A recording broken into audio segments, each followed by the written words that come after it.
سلسلہ ہدایت، قرآن، سنت اور اہل بیت علیہم السلام میں خوش آمدید۔ خوش آمدید۔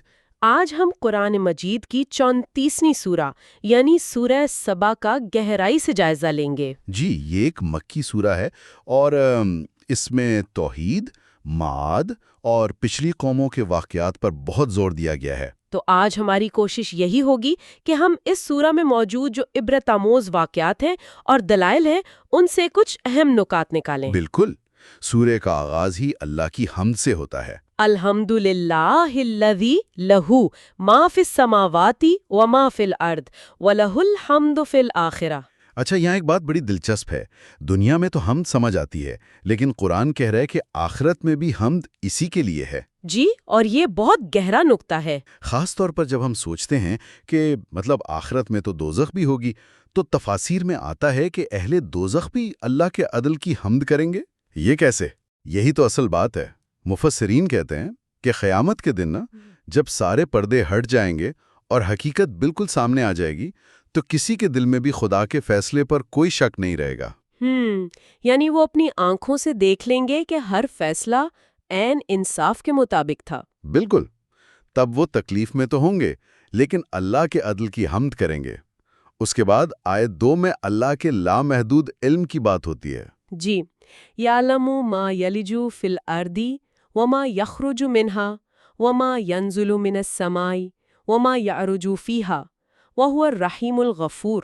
یعنی وہ سب کچھ جانتا ہے، زمین میں کیا جا رہا ہے جیسے بیج یا پانی، اور اس سے کیا نکل رہا ہے جیسے پودے، سب کچھ۔ جی، اور صرف یہی نہیں، آسمان سے جو کچھ اترتا ہے، بارش، وحی، فرشتے، اور جو کچھ اس کی طرف بلند ہوتا ہے، ہمارے اعمال، ہماری دعائیں، وہ سب سے باخبر ہے۔ اور آیت کا اختتام الرحیم اور الغفور پر ہوتا ہے، جو ایک امید دلاتا ہے۔ بالکل، اور اسی لامحدود علم کی بنیاد پر قرآن ان لوگوں کو جواب دیتا ہے جو قیامت کا انکار کرتے تھے۔ اچھا، وقال الذین کفروا لا تأتین الساعة قل بلا وربی لتأتینکم عالم الغیب۔ وہ کہتے تھے کہ قیامت تو کبھی نہیں آئے گی، مطلب یہ ایک طرح سے حساب کتاب سے بچنے کا ایک طریقہ تھا۔ جی، کہ بغیر کسی خوف کے اپنی مرضی کی زندگی گزاریں۔ لیکن قرآن کا جواب دیکھیں، کتنا طاقتور ہے۔ اللہ اپنے نبی صلی اللہ علیہ وسلم سے کہتا ہے کہ قسم کھا کر کہو کہ یہ ہو کر رہے گا۔ اور دلیل کے طور پر وہی اللہ کا علم پیش کیا جا رہا ہے نا، عالم الغیب۔ بالکل، کہ جس خدا کو کائنات کے ایک ایک ذرے کا علم ہے اور جس کے پاس ہر چیز کتاب مبین میں درج ہے، اس کے لیے تمہیں دوبارہ جمع کرنا بھلا کیا مشکل ہے؟ یہاں ایک لفظ استعمال ہوا ہے، معاجزین۔ یہ ان لوگوں کے لیے جو سمجھتے تھے کہ وہ اللہ کی آیات کو جھٹلا کر اس کی پکڑ سے بھاگ جائیں گے۔ جی، یہ صرف انکار نہیں ہے، یہ ایک نفسیاتی کیفیت ہے جہاں انسان سمجھتا ہے کہ وہ اپنی چالاکی سے اللہ کو عاجز کر دے گا، تھکا دے گا۔ یہ تو بہت ہی شدید گمراہی ہے۔ اور اسی بحث میں قرآن ایک طرف ان لوگوں کا ذکر کرتا ہے جنہیں علم دیا گیا، الذین اوتوا العلم، وہ جانتے ہیں کہ یہ قرآن حق ہے۔ اور کہا جاتا ہے کہ اس کا سب سے کامل نمونہ امیر المؤمنین علی علیہ السلام کی ذات ہے۔ جی، بعض تفاسیر کے مطابق یہی ہے۔ اور دوسری طرف وہ کافر ہیں جو مذاق اڑاتے ہیں کہ یہ شخص یعنی نبی اکرم صلی اللہ علیہ وسلم عجیب باتیں کرتا ہے۔ اور الزام لگاتے ہیں کہ یا تو اس نے اللہ پر جھوٹ باندھا ہے یا اسے جنون ہے۔ جی، یہ ایک کلاسیکی حربہ ہے۔ جب آپ پیغام کو رد نہیں کر پاتے تو پیغام لانے والے پر حملہ کر دیتے ہیں۔ لیکن قرآن کا جواب بہت سادہ اور گہرا ہے۔ کیا انہوں نے اپنے آگے اور پیچھے آسمان و زمین کو نہیں دیکھا؟ بالکل، یعنی دلیل کے لیے کہیں دور جانے کی کیا ضرورت ہے؟ بس اپنے ارد گرد کی کائنات پر ہی غور کر لو۔ اسی غور و فکر کی دعوت کے بعد قرآن ہمیں بتاتا ہے کہ اللہ کی طرف پلٹنے والا بندہ یعنی عبد منیب کیسا ہوتا ہے۔ اور یہ صرف کوئی تھیوری نہیں ہے، قرآن ہمیں 2 عملی مثالیں دیتا ہے، حضرت داؤد اور حضرت سلیمان علیہ السلام کی۔ یہ شکر گزاری کی اعلیٰ ترین مثالیں ہیں۔ جی، حضرت داؤد علیہ السلام کے بارے میں اللہ فرماتا ہے، وَلَقَدْ أَتَيْنَا دَاؤُدَ مِنَّا فَضْلًا يَا جَبَالُ أَوِّبِي مَعَهُ وَالطَّيْرَ وَأَلَنَّا لَهُ الْحَدِيدَ۔ اللہ نے ان کے لیے لوہے کو نرم کر دیا۔ جی، ایک روایت کے مطابق جب انہیں یہ احساس ہوا نا کہ وہ بیت المال سے اپنا رزق لیتے ہیں تو انہوں نے اللہ سے دعا کی کہ انہیں کوئی ہنر دیا جائے۔ ایک بادشاہ ہو کر وہ چاہتے تھے کہ اپنے ہاتھ کی کمائی کھائیں، یہ تو کمال ہے۔ یہی تو عاجزی ہے۔ تب اللہ نے انہیں زرے بنانے کا فن عطا فرمایا۔ اور صرف ہنر نہیں دیا بلکہ اس کے استعمال کی اخلاقیات بھی سکھائیں۔ کشادہ زرہیں بناؤ، یعنی کوالٹی پر کوئی سمجھوتا نہیں۔ بالکل۔ پھر ان کے بیٹے حضرت سلیمان علیہ السلام کا ذکر ہے۔ وَلِسُلَيْمَانَ الرِّيحُ غُدُوُّهَا شَهْرٌ وَرَوَاحُهَا شَهْرٌ۔ ہوا ان کے تابع تھی، صبح 1 مہینے کا سفر، شام کو 1 مہینے کا سفر۔ جی، اور پگھلے ہوئے تانبے کے چشمے ان کے لیے بہا دیے گئے۔ جنات ان کے حکم پر بڑی بڑی عمارتیں اور دیگے بناتے تھے۔ اتنی ساری نعمتوں کے بعد ان سے مطالبہ کیا تھا؟ صرف ایک، اعملوا آل داؤد الشکرا وقلیل من عبادی الشکور۔ اے آل داؤد، شکر ادا کرو۔ تو سبق یہ ہے کہ بے پناہ طاقت اور دولت بذات خود بری چیزیں نہیں ہیں، وہ دراصل شکر گزاری کا ایک امتحان ہے۔ بالکل، اور اسی طاقت کا انجام بھی قرآن نے بڑے عبرت آموز انداز میں دکھایا ہے۔ جی، فَلَمَّا قَضَيْنَا عَلَيْهِ الْمَوْتَ مَا دَلَّهُمْ عَلَى مَوْتِهِ إِلَّا دَابَّةُ الْأَرْضِ تَأْكُلُ مِنْ سَاءَتِهِ۔ جب حضرت سلیمان علیہ السلام کی موت کا وقت آیا تو وہ اپنے عصا کے سہارے کھڑے تھے، ان کی روح قبض کر لی گئی لیکن ان کا جسم ویسے ہی رہا۔ جی، اور جنات پہلے کی طرح سخت مشقت میں لگے رہے، کسی کو ان کی موت کا علم ہی نہیں ہوا۔ یہاں تک کہ ایک چھوٹی سی دیمک نے ان کے عصا کو اندر سے کھانا شروع کر دیا۔ اور جب عصا کھوکھلا ہو کر ٹوٹ گیا اور آپ کا جسم زمین پر آ گیا، تب سب کو پتہ چلا کہ ان کا تو انتقال ہو چکا ہے۔ یہ منظر بہت علامتی ہے۔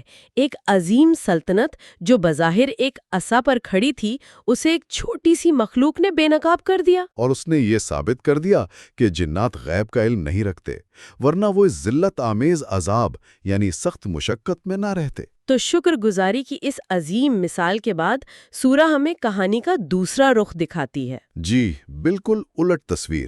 ایک ایسی قوم کا قصہ جو ناشکری کی انتہا پر پہنچ گئی، قوم سبا۔ لَقَدْ كَانَ لِسَبَاءِ فِي مَسْكَنِهِمْ آیات جنتان عن یمین و شمال۔ اللہ نے انہیں ہر طرح کی نعمتوں سے نوازا تھا۔ ان کے دائیں اور بائیں باغات کے سلسلے تھے جنہیں سدے مارب نامی ایک بہت بڑے ڈیم سے پانی ملتا تھا۔ فَقَالُوا رَبَّنَا بَاعِدْ بَيْنَ أَسْفَارِنَا وَظَلَمُوا أَنفُسَهُمْ۔ وہ کہتے ہیں، اے ہمارے رب، ہمارے سفروں میں فاصلے ڈال دے۔ یہ تو ناقابل یقین ہے۔ مطلب نعمت کے بدلے مشقت مانگ رہے ہیں، صرف اس لیے کہ غریب لوگ ان کی طرح آسانی سے سفر نہ کر سکیں۔ یہی تکبر ہے۔ اپنی آسانی کو ایک سٹیٹس سمبل سمجھنے لگے تھے۔ اور پھر انجام وہی ہوا جو ایسی سوچ کا ہوتا ہے۔ فَأَرْسَلْنَا عَلَيْهِمْ سَيْلَ الْعَرِمِ۔ ایک تباہ کن سیلاب آیا۔ جی، جس نے ان کے ڈیم کو توڑ دیا، ان کے ہرے بھرے باغات کڑوے پھلوں اور چند بیری کے درختوں والے ویرانے میں بدل گئے، اور ان کی قوم کو ایسے بکھیر دیا کہ وہ صرف کہانیوں میں رہ گئے۔ احادیث۔ تو حضرت سلیمان علیہ السلام کی موت کا واقعہ اور قوم سبا کی تباہی دونوں ہمیں ایک ہی سبق سکھاتے ہیں کہ دنیاوی طاقت اور خوشحالی بہت نازک چیزیں ہیں۔ ایک کو دیمک ختم کر سکتی ہے اور دوسری کو پانی کا ایک ریلا۔ اصل چیز شکر اور صبر کا رویہ ہے۔ ان تاریخی مثالوں کے بعد سورہ کا آخری حصہ بحث کو واپس بنیادی عقائد کی طرف لاتا ہے نا؟ جی بالکل۔ مشرکین کے ان خیالات کو رد کرتا ہے جو اس تکبر اور ناشکری کو جنم دیتے ہیں۔ قرآن انہیں چیلنج کرتا ہے، قُلُوا ادْعُوا الَّذِينَ زَعَمْتُم مِّن دُونِ اللَّهِ لَا يَمْلِكُونَ مِثْقَالَ ذَرَّةٍ فِي السَّمَاوَاتِ وَلَا فِي الْأَرْضِ۔ ایک بہت ہی سادہ اور منطقی دلیل ہے کہ جنہیں تم اللہ کے سوا پکارتے ہو وہ تو ایک ذرے کے بھی مالک نہیں۔ اور یہ شفاعت کے غلط تصور کو بھی توڑتا ہے کہ اس دن اللہ کی اجازت کے بغیر کوئی بول بھی نہیں سکے گا۔ سفارش تو بہت دور کی بات ہے۔ پھر قیامت کے دن کا ایک منظر ہے جہاں گمراہ کرنے والے لیڈر یعنی مستکبرین اور ان کے پیروکار یعنی مستضعفین آپس میں جھگڑ رہے ہوں گے۔ جی، پیروکار کہیں گے اگر تم نہ ہوتے تو ہم ایمان لے آتے، اور لیڈر جواب دیں گے، کیا ہم نے تمہیں زبردستی روکا تھا؟ تم خود مجرم تھے۔ یعنی وہ ہم تو صرف حکم مان رہے تھے والی دلیل قرآن اسے مکمل طور پر مسترد کرتا ہے۔ صحیح۔ پھر سورہ ایک اور بہت عام انسانی کمزوری پر بات کرتی ہے، یہ سمجھنا کہ مال اور اولاد اللہ کے ہاں مقبولیت کی نشانی ہے۔ جبکہ قرآن واضح کرتا ہے کہ یہ چیزیں صرف ایک آزمائش ہیں، کوئی انعام نہیں۔ اللہ کے قریب ہونے کا معیار صرف ایمان اور نیک عمل ہے۔ جی، قل ان ربی یبسط الرزق لمن یشاء ویقدر ولکن اکثر الناس لا یعلمون۔ اللہ جسے چاہتا ہے رزق میں وسعت دیتا ہے اور جسے چاہتا ہے تنگی۔ اصل بات یہ ہے کہ تم اس دیے ہوئے رزق میں سے اس کی راہ میں کتنا خرچ کرتے ہو۔ بالکل، اور سورہ کا اختتام ایک بہت ہی آپ کہہ لیں ذاتی دعوت پر ہوتا ہے۔ قل انما اعظکم بواحدۃ ان تقوموا للہ مثنی وفرادا ثم تتفکروا۔ کہہ دو میں تمہیں صرف ایک بات کی نصیحت کرتا ہوں، اللہ کے لیے اٹھ کھڑے ہو، دو دو کر کے یا اکیلے اکیلے، پھر غور و فکر کرو۔ یہ بھیڑ سے نکل کر تنہائی میں خلوص کے ساتھ سوچنے کی دعوت ہے۔ جی، اور یہ بات پوری سورہ کو ایک لڑی میں پرو دیتی ہے۔ قوم سبا کا تکبر، کافروں کا انکار، ان سب کا علاج ایک ہی ہے، خلوص کے ساتھ انفرادی غور و فکر۔ تو سورہ سبا ہمیں یہی سکھاتی ہے کہ شکر گزاری حقیقی طاقت کو جنم دیتی ہے، جبکہ ناشکری اور تکبر انسان کو صرف کہانیوں کا حصہ بنا دیتے ہیں۔ اور نجات کا راستہ صرف ایمان اور نیک عمل ہے، اور اس ایمان کا فائدہ صرف اسی دنیا میں ہے جہاں انتخاب کا اختیار ہے۔ موت کے بعد کافر کی کوئی خواہش پوری نہیں ہو سکتی۔ سورہ کا یہ آخری چیلنج کہ اللہ کے لیے اٹھ کھڑے ہو، اکیلے یا جوڑوں میں، اور صرف سوچو، شاید آج ہمارے لیے اس کا سب سے اہم پیغام ہو۔ اس شور اور گروہی سوچ کی دنیا میں ہم نے آخری بار کب واقعی بھیڑ سے الگ ہو کر صرف اللہ کے لیے اپنی زندگی کی بنیادی حقیقتوں پر غور کرنے کے لیے وقت نکالا تھا؟ سورہ سبا کا پورا سفر ہمیں اسی ایک اہم ذاتی عمل کی طرف لاتا ہوا محسوس ہوتا ہے۔